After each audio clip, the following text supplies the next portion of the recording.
Vous écoutez Europe 1, il est 8h18. L'interview politique d'Europe 1, Jean-Pierre Elkabbach, vous recevez donc ce matin l'ancien Premier ministre et sénateur de la Vienne, Jean-Pierre Raffarin. Messieurs, c'est à vous. Les deux vrais. Bienvenue Jean-Pierre Raffarin, bonjour. Bonjour Jean-Pierre Elkabbach, bonjour à tous et bonjour à ce cher Nicolas Canteloup. Et bonne année. L'opposition paraît abasourdie. Jean-Pierre Raffarin, vous êtes de bonne humeur. François Hollande l'a dépouillée, déshabillée. Elle est sans voix et toute nue. Qu'est-ce qui lui arrive à votre opposition ? Ça serait si un discours de François Hollande avait beaucoup d'effets. On le sait, habile sur la parole. Son problème, c'est plus les actes que les paroles. Alors c'est vrai qu'il nous a fait des vœux relativement à droite. On était tous d'accord, il y a trop d'impôts, oui. Il faut baisser les charges, oui. On fait pas assez pour l'emploi, oui. Donc qu'il fasse chiche, monsieur le président. Oui, mais alors s'il passe aux actes, est-ce que vous le soutenez ? Mais bien évidemment s'il allège les charges. Mais pourquoi aujourd'hui pourrait-il le faire alors qu'il n'a pas pu le faire pendant les 2 ans pratiquement où il a été au pouvoir ? C'est ce que Pour vous une dites. raison simple, Jean-Pierre Elkabbach. Une raison simple, c'est qu'il n'a pas la majorité pour cela. Il nous fait un discours social libéral, tant mieux, chiche. Mais sa majorité, avec les écolos, avec les communistes, avec tous ceux qui sont rassemblés, qui au Sénat, par exemple, ne votent jamais ces textes, il n'a pas la majorité de ses propos. Est-ce que vous avez entendu depuis le début de l'année les Verts ou la gauche du Parti Socialiste ? L'opposition, elle est muette. Laissez-les revenir les de socialistes vacances. et la majorité vous allez sont voir. muets comme l'opposition. Ne vous inquiétez pas. Parce que tout le monde dit que la classe politique serait muette parce que on ne s'est pas encore exprimé entre le 1er janvier et le 5 janvier. Le Parlement commence à se réunir. On est par exemple au Sénat réunis cet après-midi sur la décentralisation. Vous allez entendre les uns et les autres et vous verrez que le président n'a pas la majorité de sa parole. Mais pour le moment, la droite reste couate, comme si François Hollande avait piqué son programme. Simplement, on se dit, pourquoi a-t-on perdu 2 ans ? Puisqu'est-ce qu'il nous dit dans son discours ? Ce qui est très important, il nous dit, on va transférer le financement du système social français, de l'emploi, parce que ça pénalise l'emploi, on va transférer vers la consommation. Ça veut dire quoi ? Ça veut dire qu'on revient à la TVA sociale, la TVA anti-délocalisation que Nicolas Sarkozy avait installée et que François Hollande a supprimée. Nous avons perdu 2 ans. Vous voulez dire que enfin de la lucidité, mais nous avons perdu 2 ans. Vous voulez dire, Jean-Pierre Raffarin, que comme d'autres avant lui, il corrige, c'est pas le premier.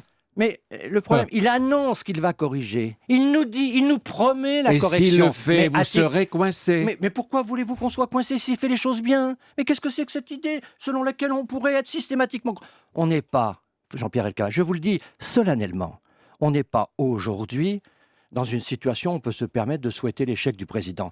On ne se rend pas compte dans la situation dans laquelle la France est, dans laquelle nos PME sont. Les PME nous envoient des SOS d'alerte en permanence, dans le bâtiment, dans l'agroalimentaire, en agriculture, dans l'artisanat. Ça va très mal. Aujourd'hui, personne ne peut souhaiter l'échec de la France. Alors si le président veut alléger les charges, chiche, moi je suis prêt à voter un allègement de charges. Oui, il faut aller dans ce sens-là, social et libéral. Nous sommes pour cette orientation.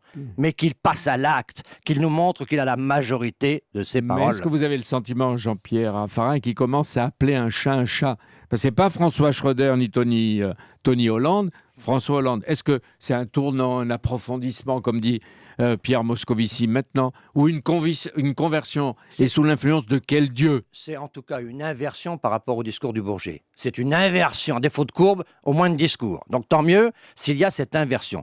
La question pour nous, c'est le passage à l'acte. Allégeons les charges. La pression fiscale est insupportable. Les Français sont en colère. S'il veut alléger les charges qui pèsent sur les entreprises et sur les Français, chiche. Et s'il pratique par ordonnance ? Pourquoi pas quand ça va dans la bonne direction ? Moi, je ne suis pas du tout hostile à cela, mais et notamment si c'est pour coincer sa majorité. Le virage à droite du président est bienvenu. Il est vraiment bienvenu, mais nous n'y croyons pas. Le bâtonnier Pierre-Olivier Sûr disait hier ici, pas besoin de loi spéciale, pas besoin de circulaire, l'application de la loi Guesso à propos de Dieudonné Mbalambala. Et la loi Guesso, c'est-à-dire pour Dieudonné, 1 an de prison ferme, la perte des droits civiques. Est-ce que vous êtes d'accord ? Je suis d'accord avec ses propos. Je pense que ce que dit Dieudonné est insupportable.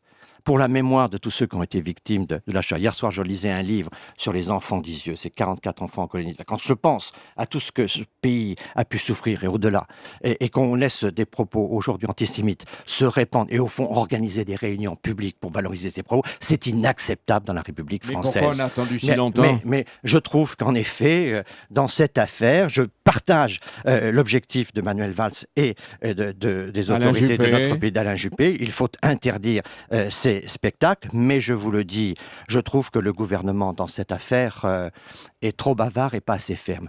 Pourquoi ces peines ne sont-ils pas exécutées? Pourquoi le fisc qui débusque tant de manœuvres partout en France ne débusque rien sur le dossier de M. Dieudonné? Moi, je demande au gouvernement d'être plus ferme et moins bavard sur cette affaire, parce que je vois qu'on fait beaucoup de pub à M. Dieudonné, et je vois que naturellement, pendant les fêtes, on n'a pas parlé des voitures volées, et dans ce début d'année, on ne parle pas de la montée de l'emploi. C'est M. Dieudonné qui fait l'actualité, c'est à nouveau de la diversion. Demandez-vous à l'UMP de manifester demain et après-demain avec Serge et Beate Klarsfeld?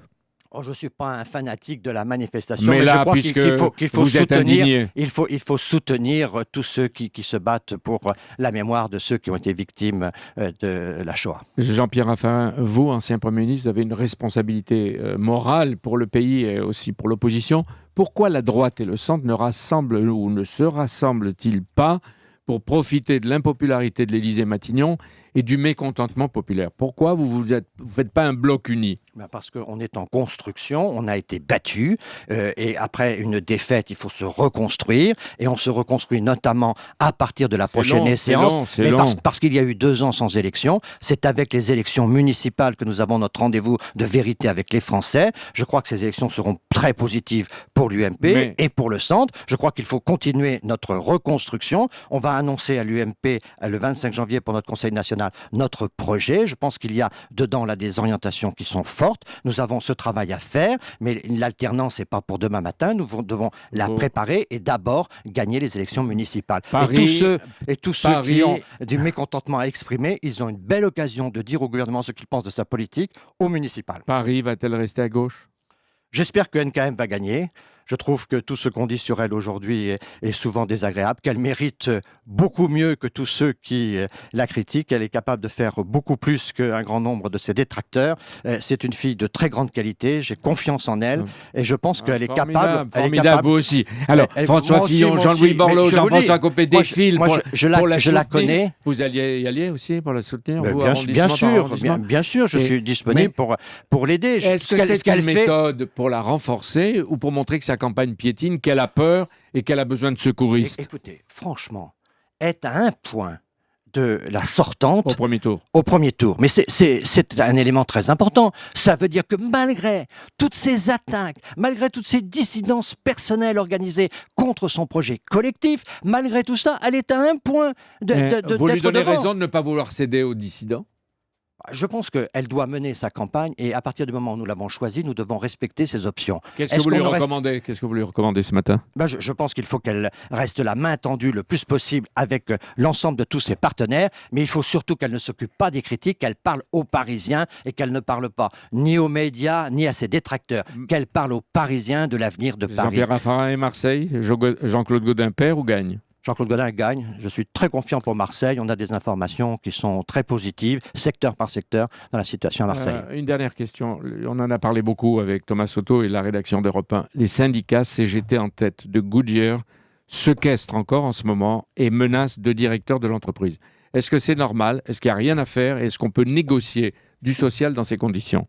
Bien sûr que non, et je condamne toute forme de violence, et c'est pour ça que nous sommes très favorables à un dialogue social. Le dialogue social dans notre pays est insuffisamment organisé. Qu'est-ce qu'on fait à ceux qui séquestrent des directeurs, des patrons? Je pense que les syndicats doivent réfléchir aujourd'hui sur leur méthode d'action, et notamment sur la manière dont on condamne la violence et dont ils doivent condamner la violence. Mais le gouvernement ne fait rien.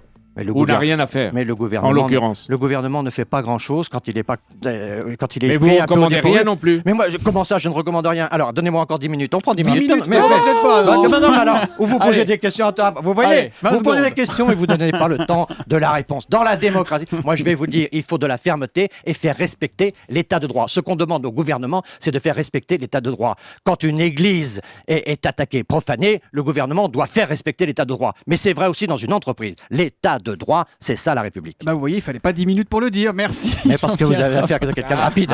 Merci Jean-Pierre Raffarin. Merci à vous. Chiche, hein. On retiendra le mot du jour, c'est chiche. Chiche pour les allègements de charges. 3 fois ce matin, chiche. Hein. Il faut, vous le prenez au mot, quoi. Eh bien, volontiers. Et aux actes, surtout. Mais volontiers. Nous ne souhaitons pas son échec, nous souhaitons la réussite de la France. Merci Jean-Pierre Raffarin. Demain, c'est Vincent Payon, le ministre de l'Éducation nationale, qui sera votre invité, Jean-Pierre Elkabbach, à 8h20. L'éducation, l'école et lui-même, quoi. Et lui-même. Merci Jean-Pierre.